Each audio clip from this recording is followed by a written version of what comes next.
kim sehr qilganini bilish siri. Qur'oni Karimda bir oyat bilan senga kim sehr qilganini yoki hasad qilganini bilib olishing mumkin. Yana boshqa yashirin ishlarni kashf qilib haqiqatiga yetish ham mumkin. 3 kecha davomiy bu oyat o'qiladi. Sharti tahoratdir. Uyqudan oldin virdni o'qib yotadi. Birinchi oyatul kursi 7 marotaba. Ikkinchi Baqara surasining oxirgi oyati 1 marta. Lillahi ma fis samawati va ma fil ard deya boshlanadi.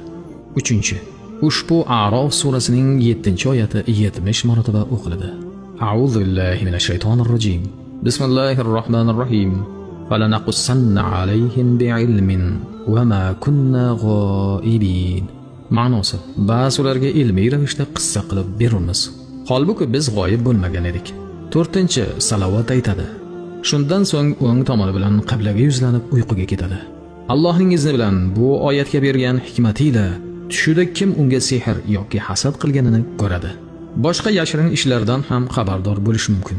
Bu ish istixora bo'lib, eng muhim narsa sehr ko'milgan yoki tashlangan joyini ham bilib olish mumkin. Istixora sahih hadis bilan vorid bo'lgan narsadir. Marhamat, bu amal ko'plab tajribadan o'tkazilib mujarrab bo'lgan amaldir.